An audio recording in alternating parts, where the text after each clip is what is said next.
Good evening, all of you. I'm audible. Just say yes or no in chat box. Yes. Okay. ठीक है. We'll start with wherever we have left last in the last lecture. Okay. So let's go to my presentation is visible or not. You can tell me. Somebody switch on mic, Sankalp. Yes, sir, visible. Okay. So this is where we have left in the last lecture. That is what I remember. We talked about significant figures, and then we went to page number 12, which is now open in front of you. Okay. So this page number 12, I'll start from the first line itself, where the rules for determining significant figures. All the non-zero digits are significant. For example, if the volume of an object is 178.43 centimeter cube, there are 5 significant digits which are 1, 7, 8, 4, and 3. Nothing to be explained because all digits are important, or else we will be telling something wrong figure, which is or incorrect figure, which is not acceptable. So let's go to the second rule. All the zeros between non-zero digits are significant. For example, M is equal to 165.02 gram has 5 significant digits, which includes that zero after decimal point. Absolutely fine. अगर 165.02 की जगह मैं 20 बोल दूं तो वो गलत हो जाएगा. तो आपको यहाँ समझ में आ रहा है कि अगर डिजिट का इस्तेमाल सही वैल्यू बताने के लिए होता है तो ये जो हम तरीका फॉलो कर रहे हैं, इस तरीके से सिग्निफिकेंट डिजिट्स या फिगर्स देने में हमको एक्यूरेसी हासिल हो सकती है. Let's go to the point number 3.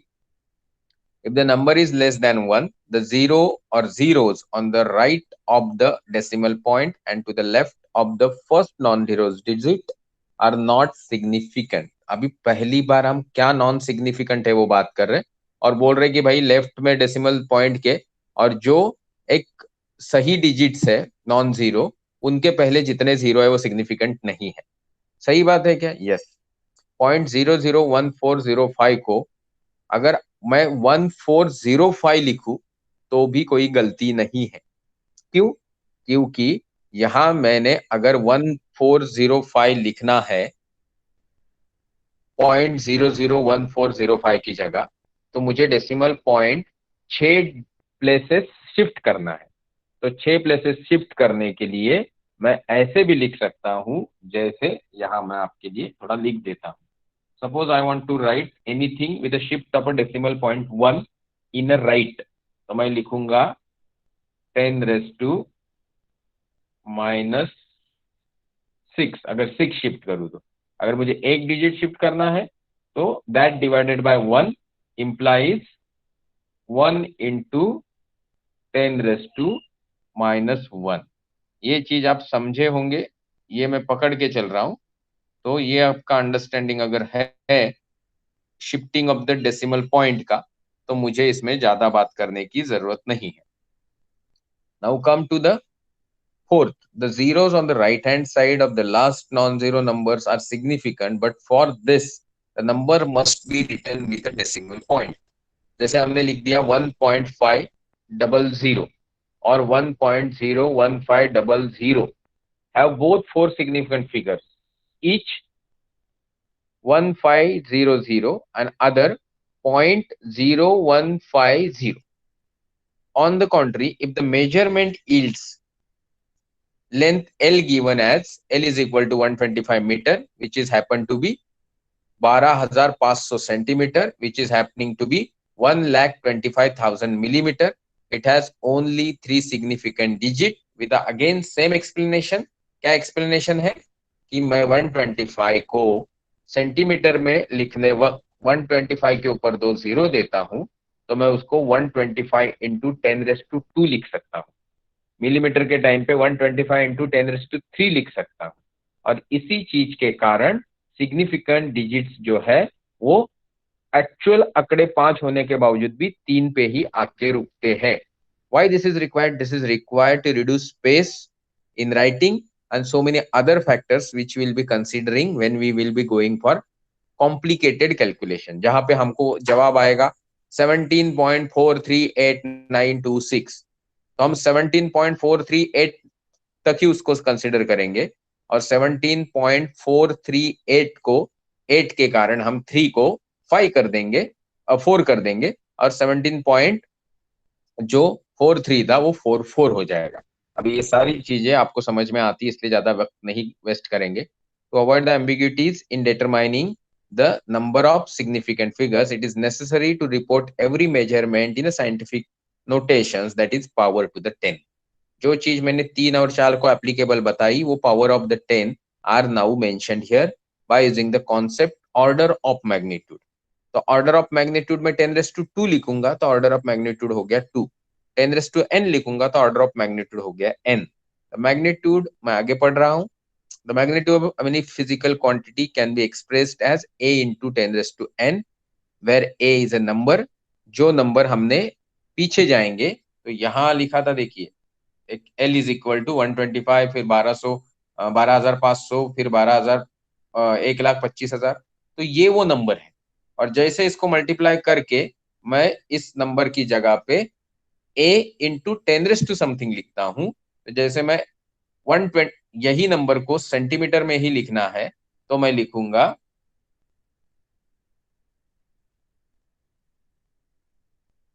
125 into 10⁻²। तो ये है सेंटीमीटर ही, बट मैंने 2 जीरो हटा के उसको इंटू 10⁻² लिखा। तो ये 10 या पावर्स ऑफ द 10 के जो 2 लिखे, उसमें a हो गया 125 और n हो गया 2। तो वही उन्होंने बताया, where a is a number such that 0.5 is less than or equal to a and less than equal to or lesser than 5। कहाँ पे, जब हम इस चीज को एग्जाम्पल के तौर पे देना चाहते हैं। बट यहाँ पे मैंने 125 लिखा है, तो शायद मैं 1.25 भी लेके जाऊं, यहाँ पे a की डिजिट डेसिमल के इस तरफ होगा। तो इस चीज में n is integer called order of magnitude. तो what is order of magnitude, it's question for you, जो कभी भी कहीं भी पूछा जा सकता है। Now come to the example. Now example we have is, sorry मैं उसी में काम कर रहा हूं, just give me a second. तो हम अभी इसकी बात कर रहे हैं कि let us consider radius of the earth. हम सबको पता है 6,400 किलोमीटर अप्रोक्सीमेटली, मतलब 0.64 इंटू 10⁻7। 10⁻7 नहीं, पहले बात करेंगे 0.64, मतलब मैंने 4 डिजिट शिफ्ट किए, तो 0.64 into 10⁻4 kilometre. Kilometre to metre conversion के लिए एडिशनल 3 पॉइंट आ जाएंगे, तो उसके लिए 0.64 इंटू 10⁻4 इंटू 10⁻3, तो 4 + 3 7, तो 0.64 इंटू 10⁻7 हो जाएंगे। The order of magnitude is 7 and the number of significant figures are 2, and which is 6 and 4. Now magnitude of charge की बात करें तो 1.6 into 10⁻⁻19 coulomb. Here the order of magnitude is -19 and the number of significant digits are 2, and that is 1 and 6. Now we have come to the conclusion of this particular chapter. अभी ये आप पे निर्भर करता है कि मैं चैट बॉक्स में जाऊं और आपके लिए, आपके सबके पास किताब है ऐसे पकड़ के मैं आपके चैट बॉक्स में रिव्यूज लेना चाहता हूं कि आप लोग थोड़ा चैट बॉक्स को यूज करें सब लोग, और चैट बॉक्स में आप इस चीज को, सूरज मस्के के पास अभी भी किताब नहीं आई, लिखो जरा चैट बॉक्स में।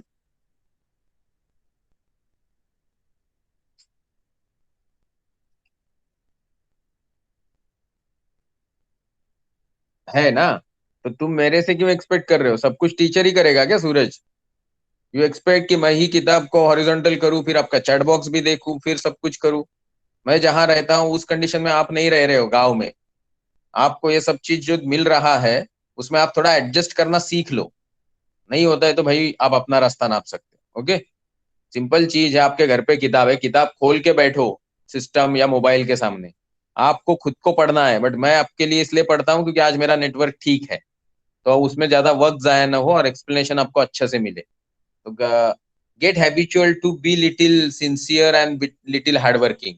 सब कुछ आपको चम्मच से खिलाया नहीं जाएगा। Okay, now come to this part. अगर किताब है सबके घर पे तो चैप्टर मैंने ये कुल 12 पन्ने खत्म करने में मैंने 6 घंटे लिए, यही सोच के कि पहला चैप्टर है, फंडामेंटल है, आपको समझ में आए। फिर भी अगर कुछ लोग ऐसे हैं जिन्होंने, मैं जो अभी आगे बोल रहा हूं जो आपके किताब में लिखा हुआ है इंटरनेट माय फ्रेंड, उसमें उसने वीडियो लेक्चर्स की बात की है, हाइपर फिजिक्स के कुछ HTML पेज की बात की है, तो ये चीज अगर आप नहीं पढ़े हो या ब्राउज नहीं किए हो, then let me tell you very frankly, it is your problem. वो आपको ही ब्राउज करना है, आप ब्राउज करेंगे तो बेहतर होगा। फिर आगे जाके कुछ चीज है आपके उसी पेज में, डेफिनेशन ऑफ SI यूनिट्स। अभी ये भी मैं आपके लिए पढ़ता रहूंगा, फिर नीचे जाऊंगा और दूसरे फिर पेज नंबर 13 भी आपके लिए पढ़ूंगा, तो ये आपका एक्सपेक्टेशन है तो वो मैं फुलफिल नहीं करूंगा। मैं सिर्फ आपको उसकी समरी बताऊंगा, और आप चाहते हैं कि मैं किताब प्रेजेंट करूं तो किताब फिर से खोल देता हूँ, ताकि आपको ऐसा ना लगे कि सर हमको तो वो दिख नहीं रहा है। किताब वर्टिकली रहेगी, क्योंकि फिर घूम के मुझे आने में थोड़ा तकलीफ होता है, मुझे तकलीफ होता है मतलब वो चैट बॉक्स में देख नहीं पाता मैं। Now definition of SI units का एक ब्रीफिंग दिया है, according to guidelines of your book. These details given in such a format are for the students and teachers to read for themselves and build upon the fundamentals. They are not something which is of utmost important for exam. तो 12 पन्ने जब पढ़े तो 12 पन्ने में से एक 2% material exam point of view नहीं रहता है, नॉलेज पॉइंट ऑफ व्यू रहता, और इसमें बच्चों को अपनी मेहनत डालनी चाहिए। But then I will summarise. यहाँ लिखा definition of SI unit till May 2019। ये आप समझने की कोशिश करिए कि आपको कितना लेटेस्ट चीज पढ़ाया जाता है। पिछले साल और 2-3 महीने पहले जो डिसीजन हुआ वो आपकी किताब में है।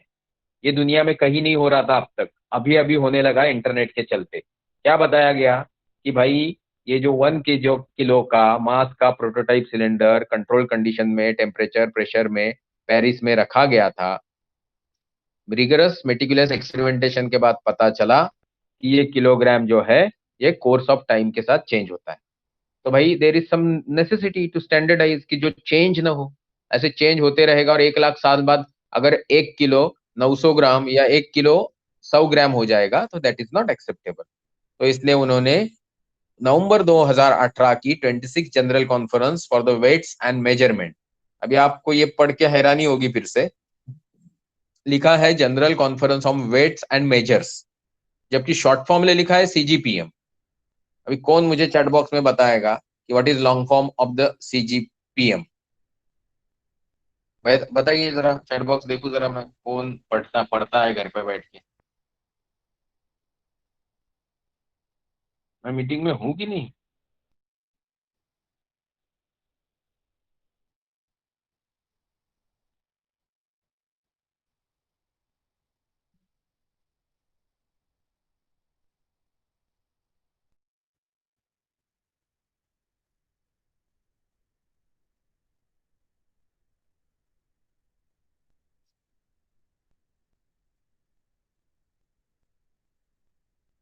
तो उतना sir don't know, I am in meeting. मैं मीटिंग में हूँ कि नहीं पूछ रहा हूँ तो भी नहीं जवाब दे रहे। आपका तो मतलब response system is such a wonderful. Okay, अभी आप बोल रहे हैं नहीं पता है सर, क्या करे। ओके, अभी मैं बोल रहा हूँ मैं चैट बॉक्स नहीं दिख रहा हूँ तो आप चैट बॉक्स में लिख रहे हैं कि सर हाँ आप है मीटिंग में। तो ये जो बढ़िया सिस्टम है आपका, उसका कुछ खास नहीं हो सकता। लेट्स गेट इनटू द, जहां पे हम, आप इस तरीके की एक एनालिटिकल एबिलिटी नहीं रखते हो कि लिखा general conference of weights and measures है तो ये क्या है, CG कहां से आ गया? तो वो है कॉन्फ्रेंस जनरल है पॉइज एंड मेजर्स। फ्रांस शब्द है, पॉइज मतलब वेट। ओके, और वो लोग जो लिखते हैं वो थोड़ा ऐसा उल्टा लिखते हैं कि अभी जनरल कॉन्फ्रेंस लिखा हम लोग, वो लिखते कॉन्फ्रेंस जनरल। अभी आप बहुत सारे लोग, कोई जापानीज सीख रहा है, कोई कुछ सीख रहा है, तो आपको लैंग्वेज का ये न्यूक मालूम होना चाहिए कि हर एक लैंग्वेज का एक अपना सिस्टम होता है, and you will find it everywhere. चलो नीचे चलते हैं, नीचे का और शब्द है international committee for weights and measures. फिर क्या आया? CIPM। तो that is also international committee for poise and measures. So weight is for poise. What is that? That is a Francis or French translation for the English to weight to poise. तो ये छोटी छोटी चीजें आप देखेंगे नहीं तो यही होगा, ग्रेजुएट हो जाएंगे और फिर बोलेंगे पढ़ लिख के फायदा नहीं, नौकरी नहीं मिलती। ओके, इंटरनेट है घर पे अच्छा खासा, यूट्यूब पे आप बहुत सारी चीजें देखते हो जो यूज की नहीं है, तो यूज की चीजें देखना करिए थोड़ा। Okay, now come to this part जहां पे मैं बोल रहा था कि मैं आपको कुछ पढ़ाऊंगा नहीं इसमें से, आप देखिए, बट पूरा तो मैंने ही पढ़ लिया। This definitions came in force from 20 मई 2019। 2019 से ये सब आया सीन में और आपके किताब में भी आ गया। फिर as per new SI units, each of the 7 fundamental units which we know already uses one of the following constant। कुछ ना कुछ नीचे का constant calculation of fundamental units में यूज होता है। प्लैंक्स कांस्टेंट है, या फिर एलिमेंट्री चार्ज का हिसाब किताब है, या फिर स्टीफन बोल्ट्जमैन के लॉ में जो स्टीफन बोल्ट्जमैन का कांस्टेंट आता है, बोल्ट्जमैन कांस्टेंट, वो है, या एवोगाड्रो नंबर्स है, या स्पीड ऑफ लाइट है। तो ये सारी चीजें जो है, और एक है आपकी ल्यूमिनियस इंटेंसिटी का efficacy by monochromatic radiation of frequency 540 into 10⁻12 hertz. तो इसका जो के कैंडेला है वो 683 लुमेन पर वॉट है। Lumen is nothing but luminous flux का मेजरमेंट है। फिर से वो फ्लक्स क्या होता है, किसी भी फोर्स लाइन या डेंसिटी किसी पैटर्न की बतानी है तो हम उसको फ्लक्स बोलते हैं। जैसे हम मैग्नेट का जो मैग्नेटिज्म होता है उसको हम मैग्नेटिक फ्लक्स या मैग्नेटिक फ्लक्स लाइन बोलते हैं। तो ये सारी चीजें इस लाइट ग्रीनिश ब्लॉक के अंदर आपको दी गई है, ब्लूइश ब्लॉक के अंदर, विद इंटरेस्ट की ये सारी चीजें आप पढ़ेंगे। किसके लिए पढ़ेंगे कि जब भी फंडामेंटल एंटिटीज के यूनिट्स का मेजरमेंट होता है तो ये कांस्टेंट जो इंसानी सभ्यता ने विज्ञान में तरक्की करते वक्त हासिल किए बाय एक्सपेरिमेंटल मेथोडोलॉजी, उनका बहुत ज्यादा इस्तेमाल होता है। फिर हम आगे चलते हैं, फिर बोल रहे हैं कि definitions of the unit second and mole of the units second and mole are based only upon their respective constant। For example, second uses hyper fine structure transition between cesium 133 atom, ये अच्छे से हमने explain किया था और exactly हमने उसकी frequency भी बताई थी। फिर हम बात कर रहे थे कि इतने period of that transition takes place, and from there we got that particular 91926317770, that is the periods of that transition। Mole uses Avogadro's number, जो भी केमिस्ट्री पढ़ना चाहता है उसकी जिंदगी भर साथ निभाने वाला ये Avogadro's number, that is nothing but Na, number of molecules. Okay, we have is approximately 6.0, मैं आगे का नंबर नहीं पढ़ रहा हूं क्योंकि 6.023 इस्तेमाल होता है into 10⁻23। thus 1 mole is a that amount of substance which contains exactly these many molecules। ये आपको याद रखना पड़ेगा। मतलब जिंदगी में कभी भी आपसे कोई बात करता है तो आप बोलोगे कि एवोगाड्रो नंबर कितना है, तो भाई 6.02 इंटू 10⁻23। इतना मिनिमम तो मालूम होना चाहिए। जो तो कुछ हाईफाई एग्जाम देने के लिए जाने चाहते हैं उनको एग्जैक्ट कैलकुलेशन से जो फाइन डिफरेंस आएगा वो काउंट होता है। आगे जाके हाईफाई कॉम्पिटिटिव एग्जाम में उनको अभी से ये फिगर रट्टा मारनी है क्योंकि ये आपका फाउंडेशन। आज अगर आप जूल्स, प्लैंक्स कांस्टेंट, सीजियम 133 की जो हाइपरसोनिक रेंज ऑफ फ्रीक्वेंसी है, ये सारी चीजें रट मार लेते हो तो बात का लोड आपका बहुत कम हो जाएगा।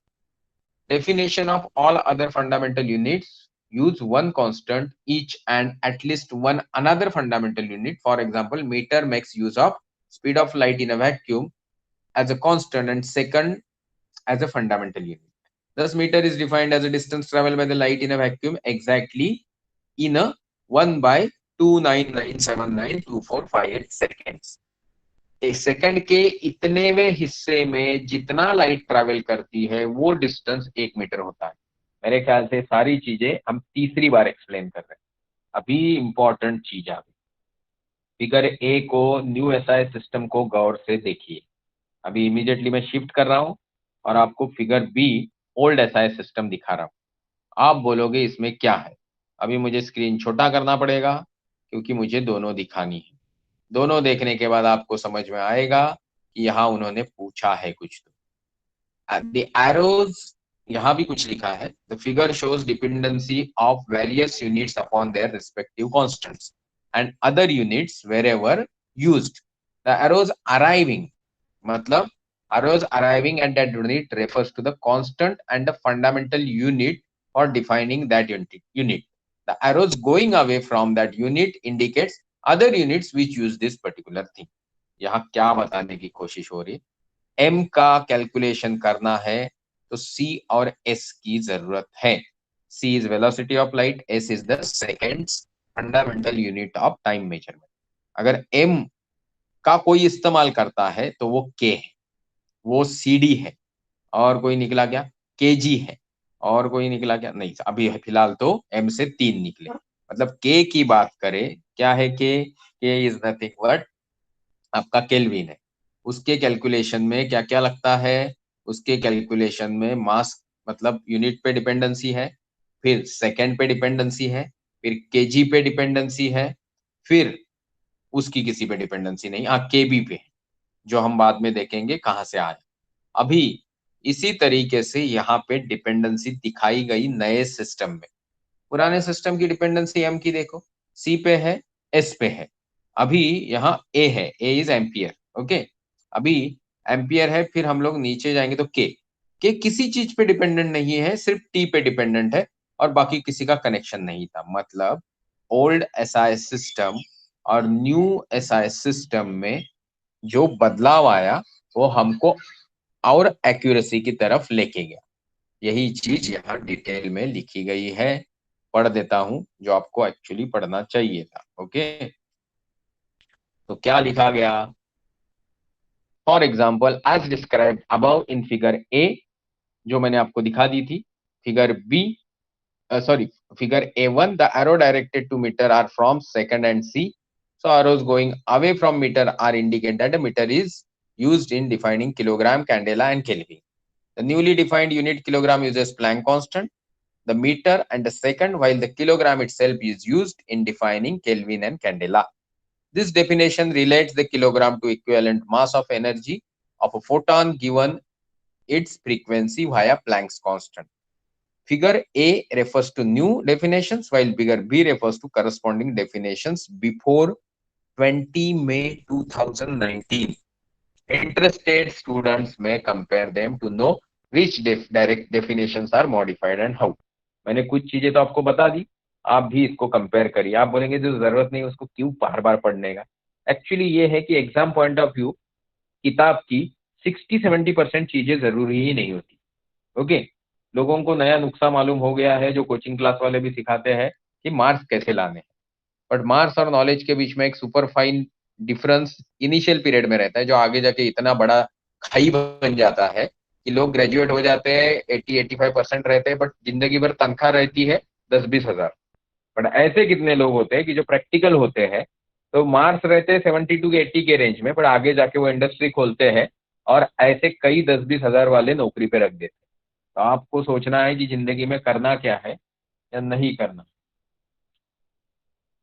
तो अभी हम चलेंगे एक्सरसाइज में, वो भी शायद मैं ही करूँ ऐसी अब आपकी एक्सपेक्टेशन होगी, जो थोड़ी बहुत फुलफिल मैं करूंगा, है ना, क्योंकि भले ही बहुत सारे लोग फ्री हो, बट हमारी कमिटमेंट तो है आपके लिए।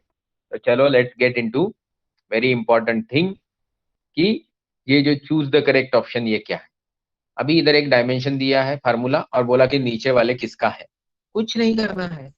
वेलोसिटी का भी डायमेंशनल फार्मूला लिखना है, एक्सेलरेशन का भी लिखना है, फोर्स का भी लिखना है, वर्क का भी लिखना है, और फिर इनमें से कौन सा मैच होता है वो देखना है। उल्टा नहीं जाना है कि ये है तो ये वेलोसिटी को मैच होगा कि एक्सेलरेशन, नहीं। I am telling you some very important things about line, certain places where you know the procedure, follow the procedure, भले 15 सेकंड की जगह 30 सेकंड लगे, okay, and then you will get the correct answer. The error in measurement of the sides of rectangle is 1%. The error in measurement of its area is, ज्यादा कुछ नहीं करना है।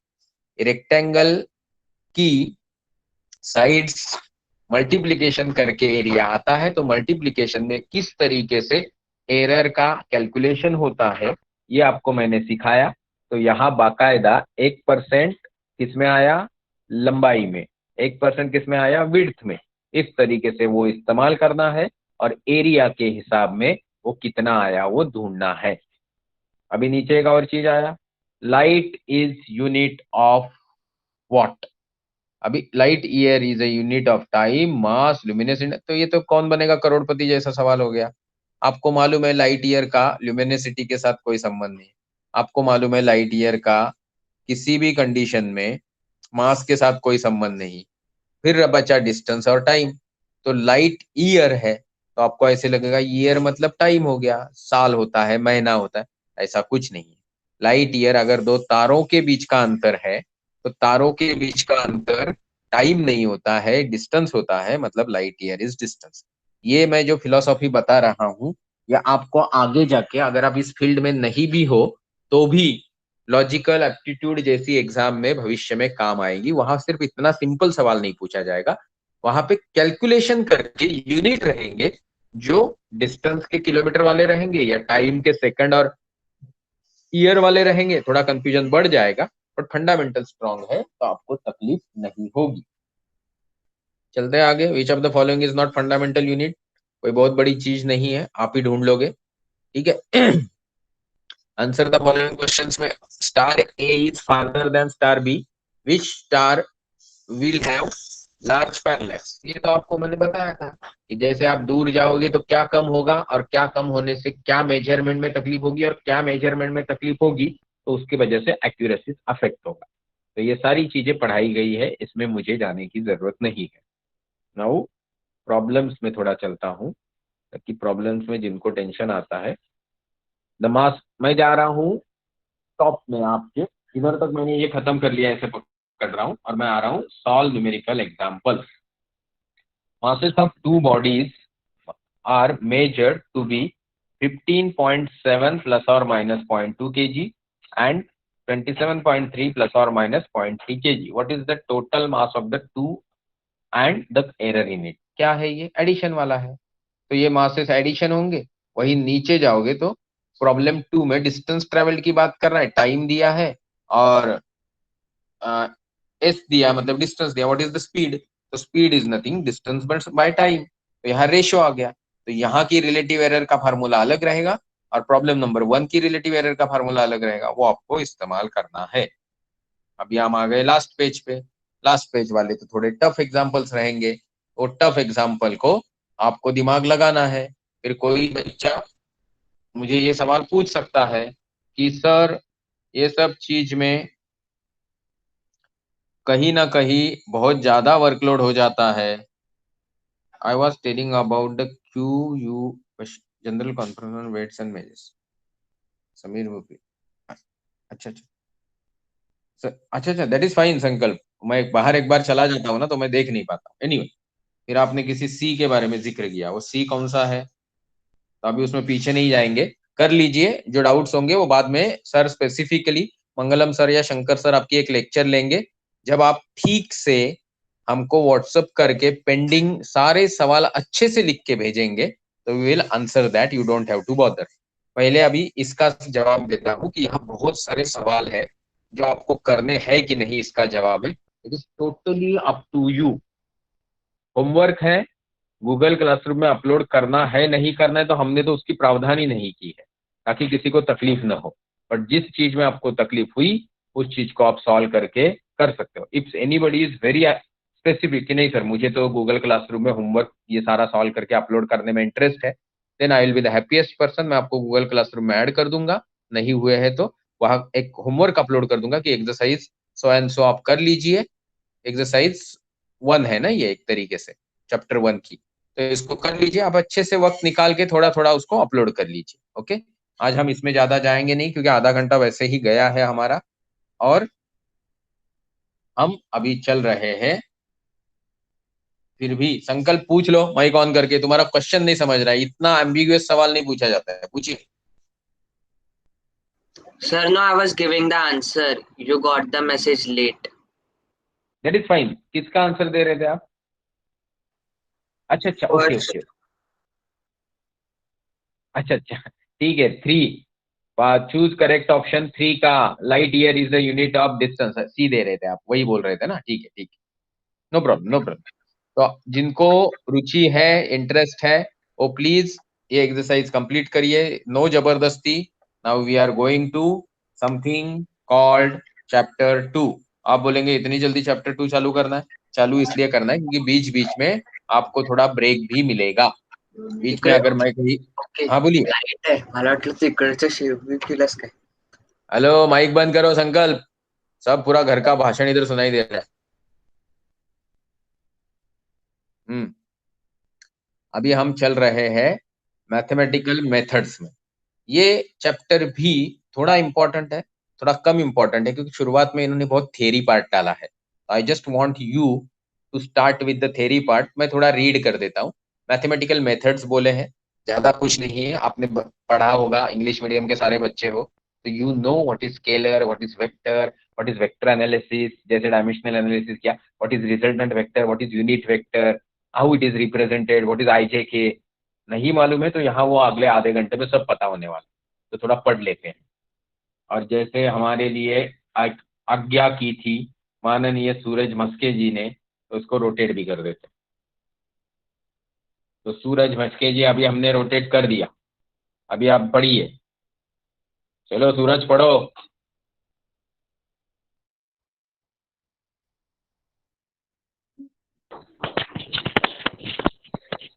Introduction.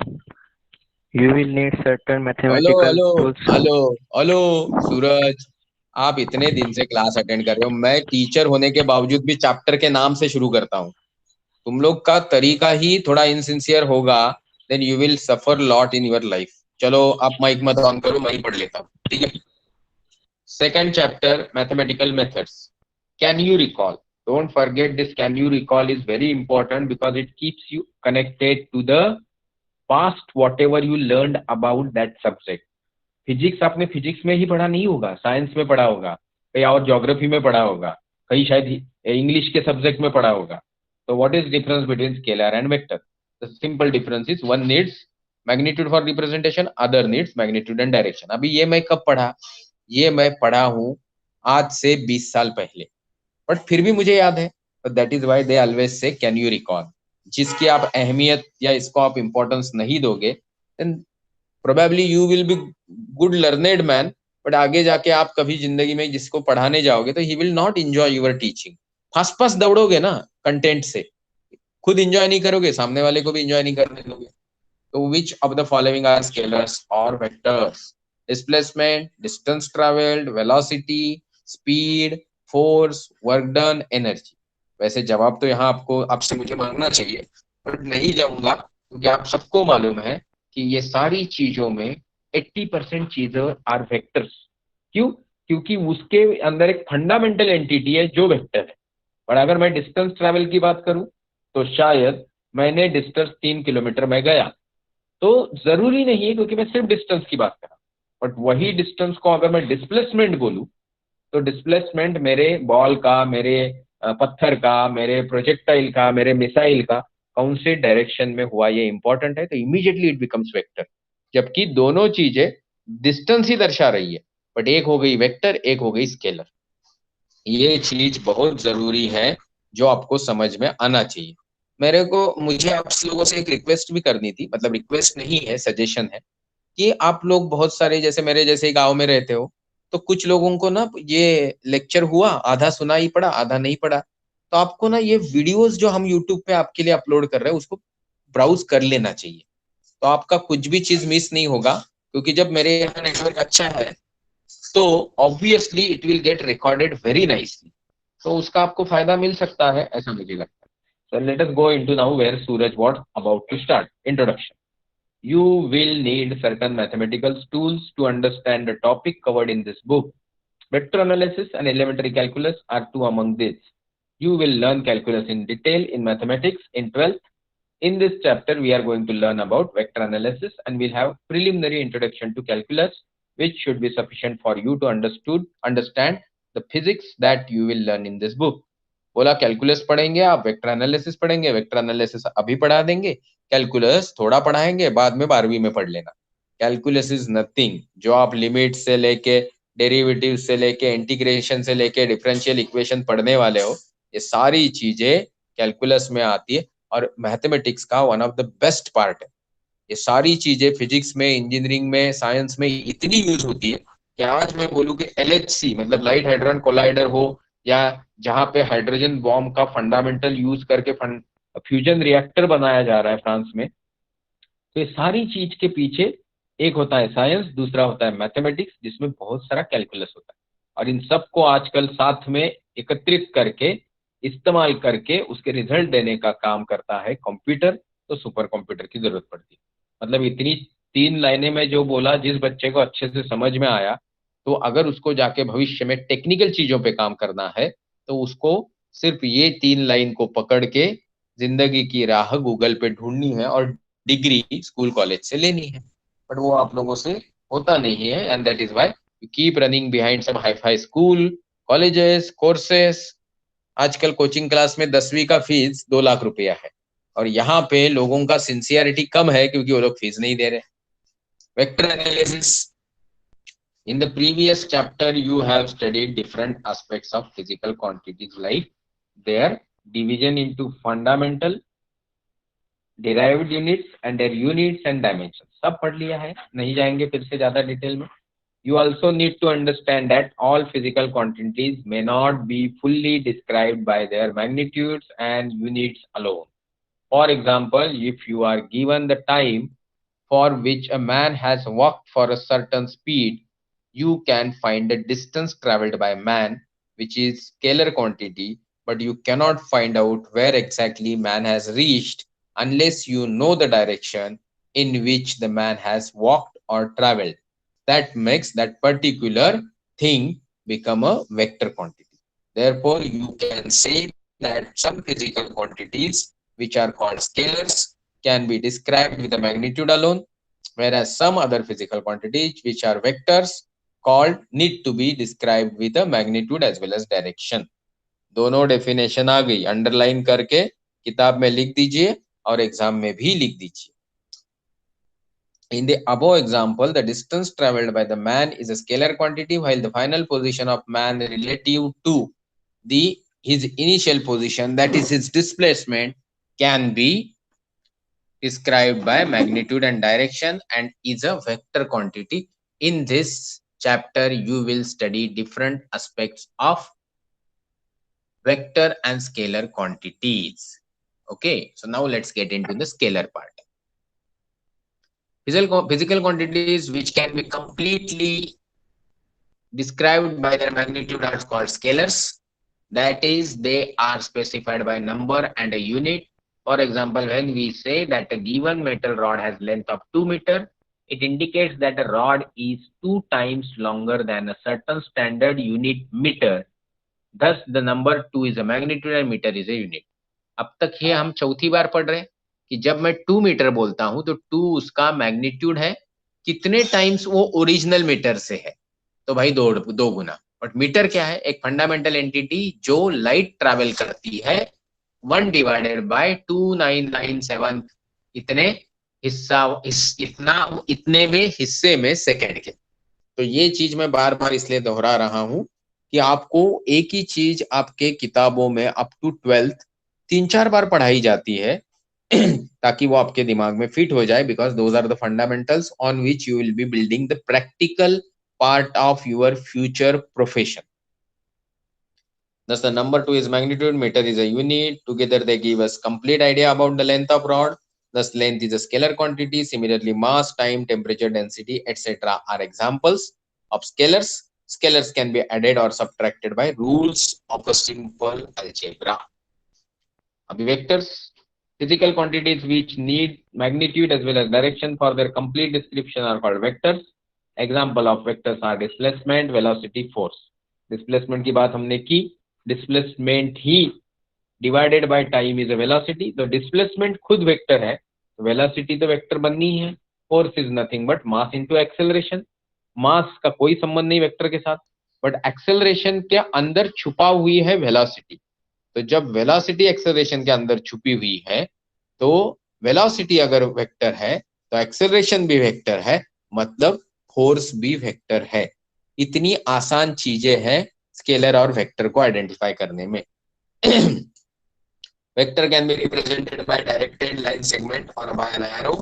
The length of the line segment drawn to scale gives a magnitude of vector. अभी important चीज, एक graph paper पे मैं वेक्टर मतलब डायरेक्शन के साथ स्केलर क्वांटिटी को डिफाइंड कर रहा हूं, तो ग्राफ पेपर पे मुझे वो जो चीज, जो लेंथ की मैं लंबाई का एरो बनाऊंगा, वो arrow is a magnitude of that vector which is the scalar quantity associated with that.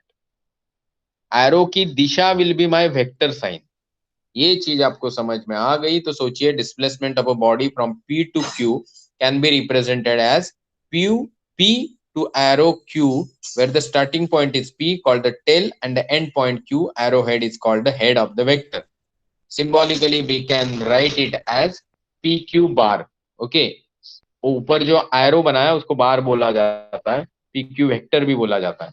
Symbolically vectors are also represented by single capital letters with an arrow above it. For example, x vector, a bar, etc. The magnitude of vector x is written as, magnitude के मामले में direction cannot be negative positive, so it is represented as mod of x bar. Let us see few examples of different types of vector. यहाँ हम 3-4 type of vector पढ़ने वाले हैं। Zero vector मतलब vector without any magnitude. फिर हम पढ़ने वाले हैं रिजल्टेंट वेक्टर, जो दो वेक्टर्स का रिजल्टेंट रहता है, 3 वेक्टर का भी रह सकता है। नेगेटिव वेक्टर जिसकी दिशा उसके ओरिजिनल वेक्टर से एग्जैक्टली अपोजिट रहेगी। इक्वल वेक्टर जो दो वेक्टर डायरेक्शन में और मैग्नीट्यूड में सेम है। पोजीशन वेक्टर, एक पार्टिकल कहीं ग्राफ पेपर पे ऐसे वैसे रैंडमली घूम रहा है, तो एट ए गिवन टाइम उसकी जो पोजीशन है जिस वेक्टर ने बताई वो उसका पोजीशन वेक्टर हो गया। इस तरीके से हमने पोजीशन वेक्टर पढ़ लिया। फिर एक लास्ट टाइप है यूनिट वेक्टर, जिस वेक्टर का मैग्नीट्यूड यूनिट है, एक है, वो यूनिट वेक्टर है। तो 2 पन्ने धाड़ धाड़ खत्म हो गए, नहीं खत्म हुए। मैं आपके लिए सब पढ़ूंगा, टेंशन बिल्कुल मत लेना। मैं सिर्फ आपको दिखाना चाह रहा था कि आप ये सब चीज में क्या पढ़ने वाले।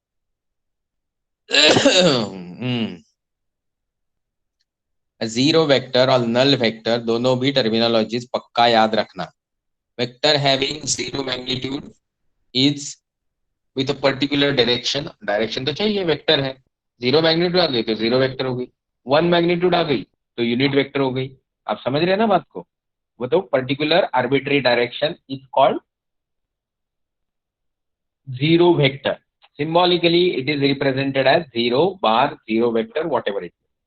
Velocity vector of a stationary particle. Example देखिए, आपको कंफ्यूजन होता कि जीरो वेक्टर मतलब कौन सी वेक्टर, ऐसी कौन सी चीज है जिसको दिशा है बट उसको मैग्नीट्यूड नहीं है। तो बोला कि वेलोसिटी किसी भी चीज की देनी है तो भाई हम वेक्टर क्वांटिटी बोलेंगे, but velocity vector of a stationary particle, एक पार्टिकल जो मूव होने के लिए तैयार है। सोचो एक एथलीट है जो भाई 100 मीटर की दौड़ में उसेन बोल्ट अभी दौड़ने ही वाला है, बट टेम्पररी जब 1 2 3 करके गोली शूट नहीं हो रही है तब तक बंदा जहां खड़ा है, तो उसकी अगर मैं एक वेलोसिटी वेक्टर बनाना चाहता हूं तो वेक्टर होगी zero vector which will be it that particular person is at stationary. ये बताएंगे। Acceleration vector of object. अभी आप बोलोगे एक्सेलरेशन कैसे किसी चीज का जीरो हो सकता है कभी जब उस चीज की वेलोसिटी यूनिफॉर्म है। What is acceleration? Acceleration is nothing but change in velocity per unit time. अभी वेलोसिटी बदल नहीं रही है तो velocity initial minus velocity final will be zero upon T will be zero, मतलब एक्सेलरेशन जीरो हो गया। मतलब अगर हम बात कर रहे थे एक एंटिटी की जिसकी वेलोसिटी यूनिफॉर्म है तो वो एक्सेलरेशन तो है उसमें, बट एक्सेलरेशन का कोई मैग्नीट्यूड नहीं है। बट एक्सेलरेशन टर्म ही आती है वेक्टर के साथ, तो उसका एक डायरेक्शन है बट मैग्नीट्यूड नहीं है, तो ये भी जीरो वेक्टर हो गई। आपने 2 अच्छे उदाहरण पढ़े। कभी भी जिंदगी में आपको जीरो या नल वेक्टर के उदाहरण देने या समझने की बारी आएगी तो ये फंडामेंटल आपके दिमाग में बहुत अच्छे से बैठा रहने के लिए मेरा चैप्टर, ये मैंने आज का लेक्चर खत्म करने के बाद आपको 2 बार ये लेसन पढ़ना है। चलो रिजल्टेंट वेक्टर में चलते हैं। The resultant of 2 or more vectors is that single vector which produces the same effect as produced by all vectors together. ये शायद मुझे आपको एक्सप्लेन करना पड़ेगा। सोचिए, ये है एक वेक्टर, दिख रहा है, ये है दूसरा वेक्टर। अभी सोचिए, ये वेक्टर की जगह ये बंदा खड़ा हो गया, ठीक है, ये वेक्टर की जगह ये बंदा खड़ा हो गया। ये यहाँ पे एक बॉल है, इस बॉल को ये हमने रस्सी बांधी ये आदमी के लिए, और ये रस्सी बांधी ये आदमी के लिए, और दोनों जोर लगा के इस बॉल को एरो की दिशा में खींच रहे। अभी बॉल ना इस दिशा में जाने वाला है ना इस दिशा में जाने वाला, बॉल इस दिशा में जाने वाला है, डिपेंडिंग इसने कितना ताकत लगाया, इसने कितना ताकत लगाया। ओके, तो ये जो वेक्टर बनी, ये बनी रिजल्टेंट वेक्टर। आप समझे बात को? This is what is resultant vector. I hope I have made the things clear. अंडन करने में जितना टाइम जाता है उससे ज्यादा तो मैं अलग से व्हाइट बोर्ड इस्तेमाल करूँ। रुको मालिक, हो गया। अभी वो ड्राइंग वाला अंडन बहुत देर तक लिखा रहता है, मुझे भी पता नहीं उसको कैसे भगाना है, तो अभी उसको रहने देते। हम चलते हैं अपने काम में, जहां हम पढ़ेंगे रिजल्टेंट वेक्टर। आपको समझ में आया ही होगा क्योंकि आप होशियार बच्चे हैं। ओके, तो निगेटिव वेक्टर में चलते हैं। निगेटिव वेक्टर मतलब कुछ नहीं, it is just vector with the opposite direction. Negative vector of a given vector is a vector of a same magnitude but opposite direction. नीचे चित्र दिखा दिया तो मुझे चित्र बनाने की जरूरत नहीं है। इक्वल वेक्टर की बात कर रहे हो तो एकदम ही सिंपल कॉन्सेप्ट है, एक वेक्टर है दूसरा भी वेक्टर सेम है तो इक्वल। बट वेक्टर के मामले में हम मैग्नीट्यूड की बात नहीं कर रहे हैं, हम वेक्टर के मामले में डायरेक्शन की भी बात कर रहे हैं। पोजीशन वेक्टर बता दिया था, उन्होंने इधर ड्रॉ भी कर दिया कि सोचिए a particle at a point with respect to origin of a chosen coordinate system is called position vector. तो यहाँ पे r bar यानी vector r is representing position of particle p with respect to origin o and x axis and y axis which are always horizontal and vertical axis of two dimensional planar coordinate system. तो हम पढ़ते हैं, इन्होंने लिखा है कि ये जो चीज है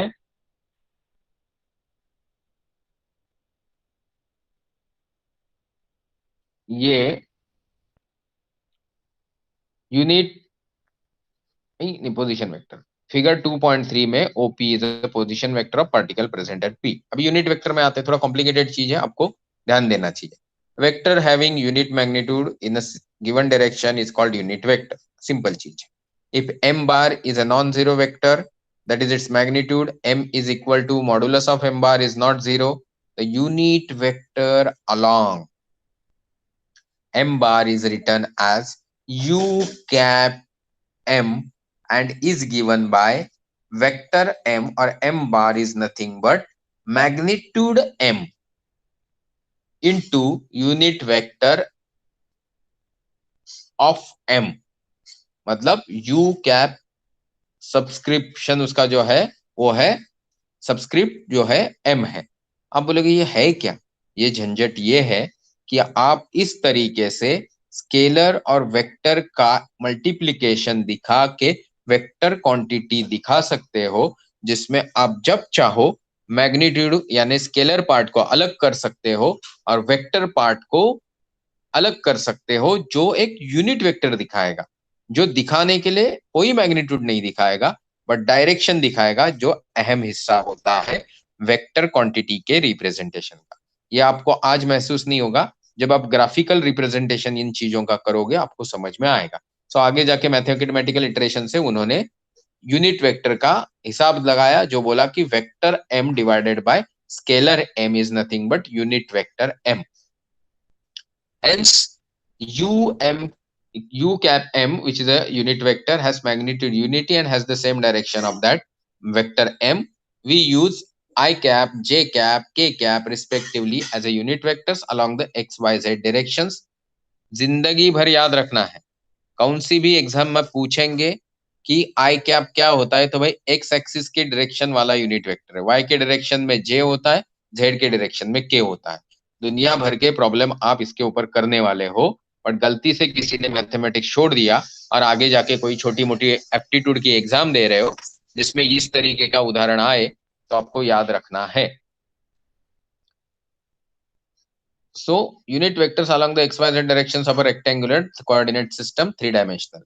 Ux is nothing but I cap, uy is j cap, uz is k cap. I cap is nothing but x vector divided by x, j cap is y vector by y, k cap is z cap vector by z. Here x, y, z are the vectors along x, y, z axis respectively. अभी vector operations, multiplications of vector by a scalar. Multiplying a vector p bar by a scalar quantity says yields another vector. Let us write q bar, मतलब q vector is nothing but p vector into scalar quantity s. मैंने आपको बोला ही था कि जब मैं distance की बात कर रहा हूं तो displacement becomes a vector, but displacement के अंदर, वेलोसिटी के अंदर डिस्प्लेसमेंट होता है, तो जैसे ही वो वेलोसिटी के अंदर डिस्प्लेसमेंट वाला वेक्टर कंपोनेंट घुस जाता है तो 1/t वाला जो टाइम कंपोनेंट स्केलर है उसके प्रेजेंस के बावजूद भी वेलोसिटी को हमको वेक्टर बोलना पड़ता है. यही चीज आपको यहाँ दिखाई गई है. q bar which is a vector will be vector whose direction is in the same as that of the p bar, p vector, and magnitude is s times the magnitude of p. Now let's get into something simple iterations mathematics, which is addition and subtraction of vectors. Addition or subtraction of two or more vectors of the same type that is described in the same physical quantity gives rise to a single vector such that the effect of this single vector is same as net effect of the vectors which have been added or subtracted. It is important to understand that only vectors of the same type describing same physical quantity can be added or subtracted. Force and force, that is force F1 and force F2, can be added to give resultant force F3 or F, which is simple vectorial summation of F1 and F2. But force vector cannot be added to velocity vector. आप समझे? Force एक magnitude के साथ आया है, तो एक direction के साथ आया है, तो एक यूनिट के साथ आया. फोर्स का यूनिट मास और एक्सेलरेशन का यूनिट है, जबकि वेलोसिटी का यूनिट डिस्प्लेसमेंट अपॉन टाइम का यूनिट है. डायरेक्शन भले एक हो, चलो वेलोसिटी उसी दिशा में चल रही है, उसी दिशा में फोर्स चल रहा है, बट यूनिट की गड़बड़ होते कारण वेलोसिटी के साथ फोर्स ऐड नहीं हो सकता. आप बोलेंगे मतलब नहीं समझा, तो सोचिए कि मैं बोल रहा हूं कि मुझे फ्लावर के साथ मटर जोड़ के दे दो, तो फ्लावर अगर एक 40 रुपया किलो है और मटर अगर 60 रुपया किलो है, तो दोनों का समेशन करके उसका अरिथमेटिक मीन निकाल के हिसाब किताब करके सब्जी वाला आपको नहीं देगा.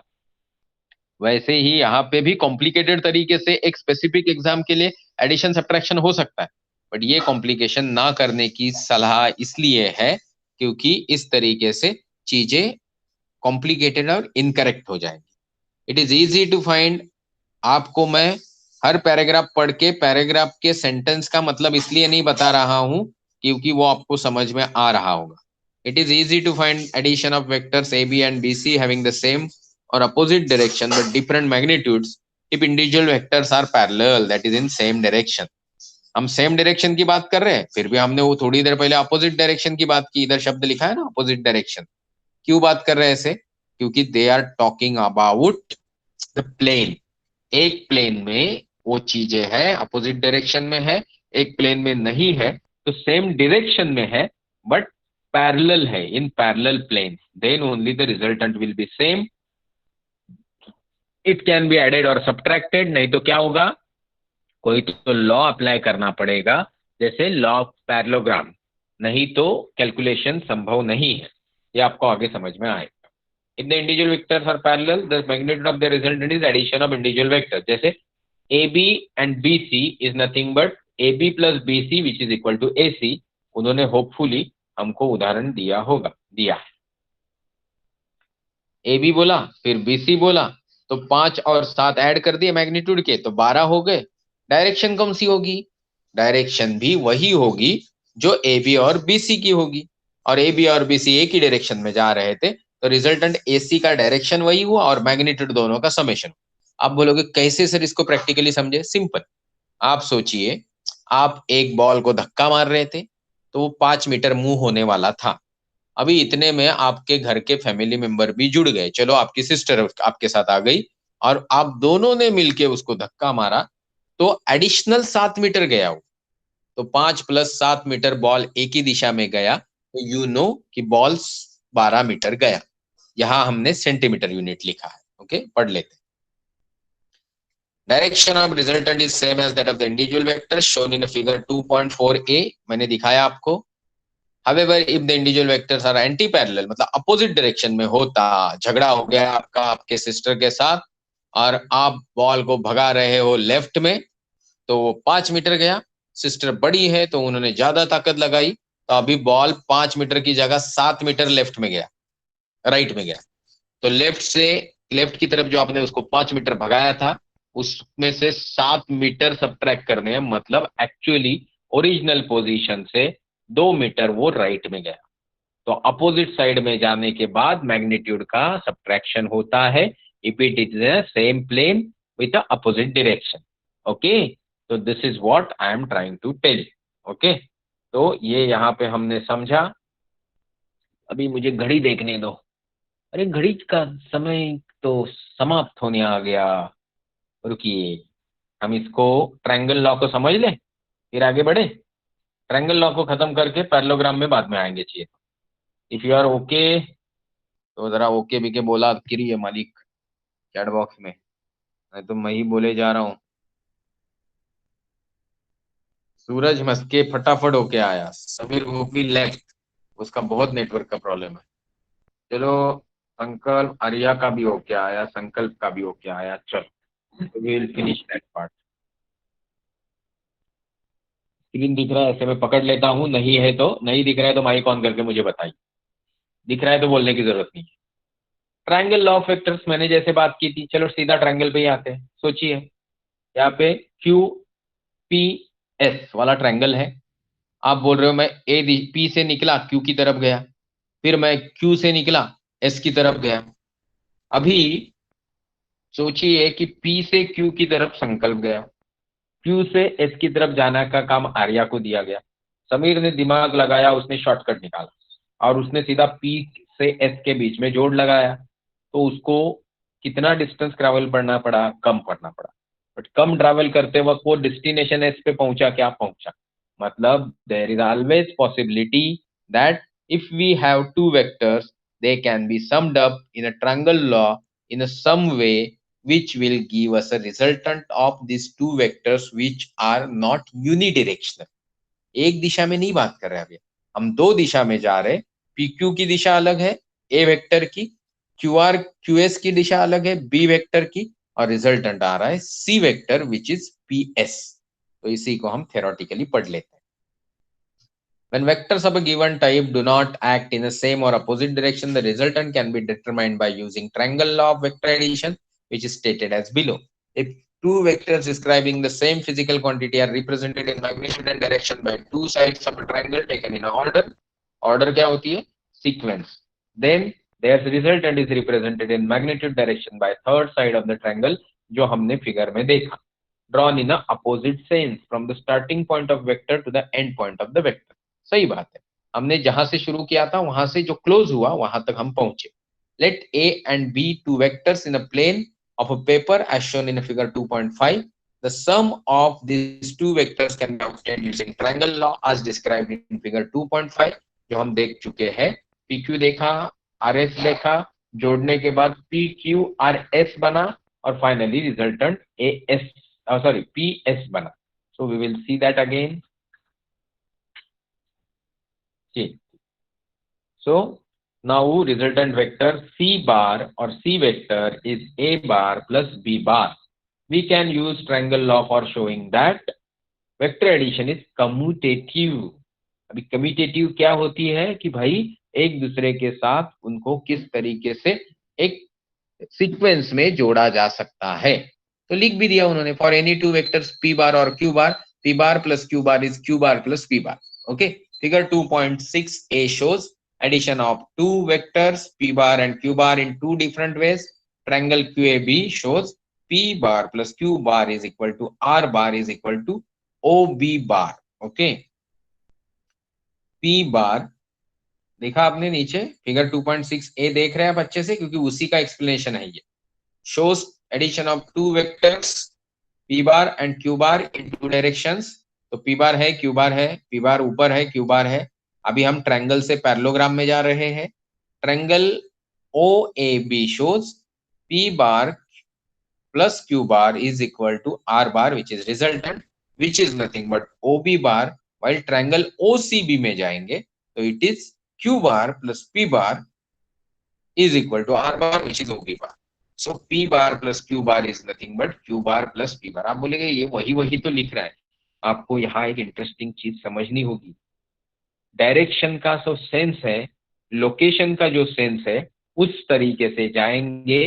तो फ्लावर के साथ जैसे मटर नहीं जोड़ा जा सकता, वैसे कोई भी वेक्टर किसी भी वेक्टर के साथ जोड़ा नहीं जा सकता जब तक वो रूल्स रेगुलेशंस में फॉलो नहीं होता.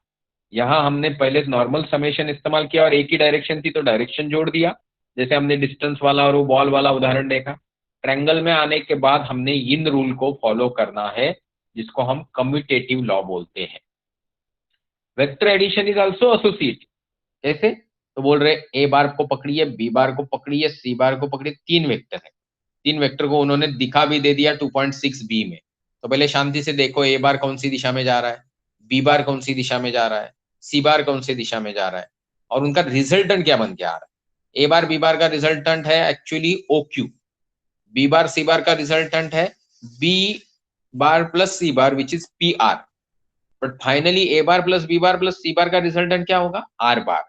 तो उधर उन्होंने बताया कि A प्लस बी बार को करूं मैं, ए बार प्लस बी बार को, या ए वेक्टर को बी वेक्टर के साथ जोड़ू और उसके साथ में सी वेक्टर को जोड़ू, तो इसका मतलब ये भी होता है कि ए वेक्टर को मैं बी और सी के साथ जोड़ रहा हूं. इस चीज को आप लाइटली बिल्कुल मत लीजिए. आपको मालूम है हम लोग जब मैथमेटिक्स के रूल पढ़ते हैं एडिशन, सब्ट्रैक्शन, मल्टीप्लिकेशन, डिवीजन के, तो हम हमेशा बोलते हैं कि पहला चीज करना है मल्टीप्लिकेशन या division and then addition subtraction पे आना है. और आपको जान के हैरानी होगी, दुनिया के बड़े बड़े एप्टीट्यूड एग्जाम में एक लंबा एक्सप्रेशन आता है जिसमें 3 into 2 plus 2 plus 3.2 in bracket 2 plus 3 minus 17, ऐसा कुछ लंबा एक्सप्रेशन दिया होगा. लोग ये जो priority of doing mathematical addition, subtraction and multiplication, division operation भूल जाते हैं और आंसर गलत आता है. और आंसर इस तरीके से दिया रहता है कि ऑब्जेक्टिव होने के बावजूद भी लोग कंफ्यूज कर जाते हैं. तो आप जो यहाँ होनहार, भले आप जैसे भी हो, बट आप होनहार तो है क्योंकि यू आर अबव 70-75%. तो करना चाहोगे तो बहुत कुछ कर सकते हो जिंदगी में. तो थोड़ा सिंसियर बनो और मैं ये जो बोलता हूँ इसको महसूस करो. तो ये उन्होंने एसोसिएटिव लॉ प्रूव कर दिया. ओके, अभी चलते हैं थोड़ा आगे. A bar, A vector, B vector and C vector in two different ways to give resultant R. So R bar की तो हमने बात की थी. From triangle OQR, A bar plus B bar is plus C bar और R bar is nothing but A bar plus B bar plus C bar from triangle OPR. एक बार फिर से देख ले जो हमने एसोसिएटिव लॉ देखा था ताकि आपके दिमाग में फिट हो जाए. आप देख रहे A bar plus B bar plus C bar जो यहाँ पे दिखाया, मतलब चाहिए तो आपको क्या बोलना चाह रहा हूँ मैं दिखा देता हूँ. I am trying to tell you, ये जब मैंने लिया तो इसके साथ जोड़ दिया तो ये बन गया, नो सॉरी, ये बन गया. और इस चीज के लिए मुझे क्या करना है, मुझे A प्लस बी मतलब ये लेना है और C मतलब ये लेना है. तो ये चीज इनके साथ आ गई और ये चीज को मैं बोलूं तो वो इसके साथ आ गई. फिर से गड़बड़ किया, इसके साथ आ गई. ठीक है, तो ये चीज आपको समझाने के लिए आगे एक एग्जांपल दें, फिर उसके बाद हम रुक जाएंगे. आप लोगों को एक रिक्वेस्ट मैं लास्ट में करने वाला हूं और वो रिक्वेस्ट ये है कि कभी कभी आपके लेक्चर एक एक की जगह 1.5 घंटे भी चलेंगे तो उसको एडजस्ट कर लीजिए क्योंकि आपका सिलेबस थोड़ा बड़ा हो गया. तो ये एसोसिएटिव प्रॉपर्टी हमने लॉ की प्रूव कर ली. आपको एग्जाम में पूछा जाए तो आपको एग्जाम में भी इस चीज को वैसे ही प्रूव करना है जैसे दिया. एग्जाम्पल देख ले छोटा सा. Express vector AC in terms of AB and CB shown in following figure. तो दे दिया उन्होंने क्या, AB दिया, CB दिया, AC दिया. सिर्फ ए बी सी बी ए सी को नहीं याद रखना है, डायरेक्शन को याद रखना है कि ए की तरफ से बी की तरफ जा रहे हैं, ए की तरफ से सी की तरफ जा रहे हैं और सी की तरफ से बी की तरफ जा रहे हैं।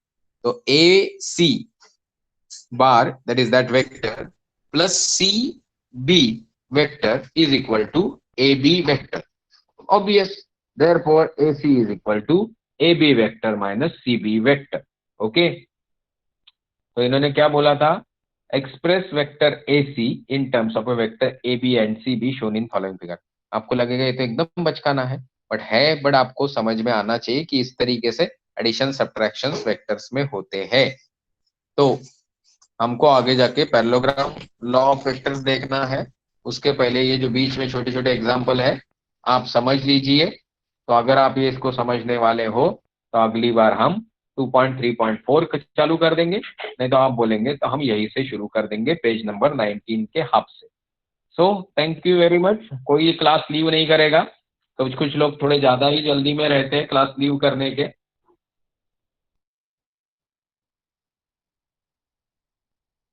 तो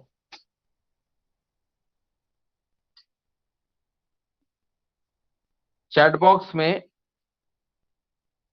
आपको ये देखना है, लिखना है कि इस स्लो स्पीड में हम जा रहे हैं, आपको पढ़ना है, करते रहना है। और वो जो मैं अनाउंसमेंट करने वाला था वो कर देता हूं कि जैसे सर लोग अवेलेबल होंगे आपका 11 का सिलेबस खत्म करेंगे जल्दी से जल्दी। हमको हो सके तो हम जनवरी में ही खत्म कर दे। क्यों आप बोलोगे, सिर्फ इसलिए क्योंकि आजकल ये कोचिंग क्लास वगैरह का बहुत ज्यादा फीस और नाटक है। आप जो यहाँ इनसिंसियरिटी दिखा रहे हो बिकॉज यू आर पेड और नॉट पेड, वो लोग ये प्लीज समझ ले, बाहर कहीं भी 40 या 50 हजार से कम फीस नहीं होती है 11th साइंस की। यहाँ पे आप सब लोगों ने मिलके भी जो एक बच्चे की फीस बाहर है उसका 1/4 भी नहीं दिया है, फिर भी हम आपका क्लास सीरियसली ले रहे हैं। तो हमको थोड़ा आपको मदद करना पड़ेगा कि आपको जो लायक बच्चे आपके आसपास रहते हैं कि जिनकी आर्थिक क्षमता अच्छी नहीं है उनको ज्वाइन करो।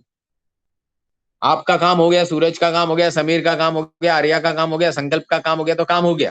दुनियादारी की जिम्मेदारी थोड़ी उठाओ, ऐसे बच्चों को इंट्रोड्यूस कराओ और बोलो कि सर इनसे पैसे नहीं लेने हैं। सो दे विल बी यूजफुल, उनको फायदा होगा, आपको तो हुआ ना फायदा, तो उनको भी फायदा होने दो। Coming to second part, 12th की फीस 50,000 नहीं होती है, वो 1,00,000 1,50,000 होती है। ऐसे भी कॉलेजेस ट्यूशन है जो 6,00,000 7,00,000 लेते हैं और फिर स्कॉलरशिप के नाम पे उसमें से 1,00,000 लौटा देते हैं। आप लोग वहां जाने के लिए उत्सुक है तो you are most welcome, but वहां नहीं जाना है तो 12वीं का क्लास फ्री में नहीं चलेगा। कम से कम जो मिनिमम दुनिया भर की फीस है उसका 1/10 हिस्सा तो आपको देना पड़ेगा। बट उसके लिए हम चाहते हैं कि क्लास थोड़ी जल्दी कमेंस हो, मतलब समवेयर इन जनवरी एंड, तो आपकी थोड़ी हवा मिल जाएगी क्लासेस की और फिर हम जोर पकड़ेंगे मार्च के बाद से। तो ये चीज से फायदा आपका ही होगा। उसके लिए 11 के क्लास में कम से कम 10-15 बच्चे होने चाहिए, 12वीं में 10-15 बच्चे होने चाहिए। उसमें से एक आधे बच्चे पैसे देंगे तो भी टीचर्स को देने के लिए पैसे मिल जाते। तो ये आपको बताया क्योंकि आप अभी छोटे नहीं हो, आपको पैसा ये सारी चीजें समझती है। बाहर 6,00,000 कोई फीस लेता है तो टीचर को 6,00,000 नहीं देता है, बट यहाँ आप फीस दो न दो, हम टीचर्स को मंथली पैसे देते हैं। तो थोड़ा सेंसिबिलिटी बढ़ाइए, थोड़ा मेहनत करिए, किताब है तो उसको खोल के बैठा करिए। सर आप हॉरिजॉन्टल करो, वर्टिकल करो, ये सब चीज से थोड़ा बाहर आ जाइए। ओके, तो थैंक यू वेरी मच। आपका चैट बॉक्स में कुछ रिपोर्टिंग है तो देख लेता हूँ। नहीं, आपको डेली अटेंडेंस फॉर्म भरना है, 1000 बार नहीं बोलूंगा। एक दिन अगर मुझे बुरा लगेगा तो मैं आपको क्लास से निकाल दूंगा, क्योंकि अटेंडेंस फॉर्म भी भरने की सिंसियरिटी नहीं है तो यू आर एब्सोल्युटली यूजलेस। ये उन बच्चों के लिए स्पेशली जो फॉर्म भरते ही नहीं। आप ये बिल्कुल मत भूलिए कि हमको आपकी जरूरत नहीं है, आपको हमारी जरूरत है। ओके, ये मैं बोल रहा हूँ, इसको आप दिल पे लेके मम्मी डैडी को भी बता सकते हो। तो थोड़े सिंसियर बन जाओ, अटेंडेंस फॉर्म भरने में पैसे नहीं लगते, जो लिंक है भेजी हुई ग्रुप में उसको सिर्फ जाना है और डे टू डे अटेंडेंस भरना है। सिंसियरिटी नहीं होगी तो मम्मी डैडी का 10 लाख रुपया खर्च करके भी क्लास लगाओगे तो बहुत कुछ नहीं कर पाओगे। इसके उदाहरण आपके आसपास, आपके गांव में, आपके शहर में है। Okay, so thank you very much once again, we will stop here. We will start next time, and वो नेक्स्ट कल भी हो सकता है, परसों भी हो सकता है, या मंडे को हो सकता है, मैं भी हो सकता हूँ, नए सर भी हो सकते हैं. Okay, thank you. Leave the class immediately. Bye bye.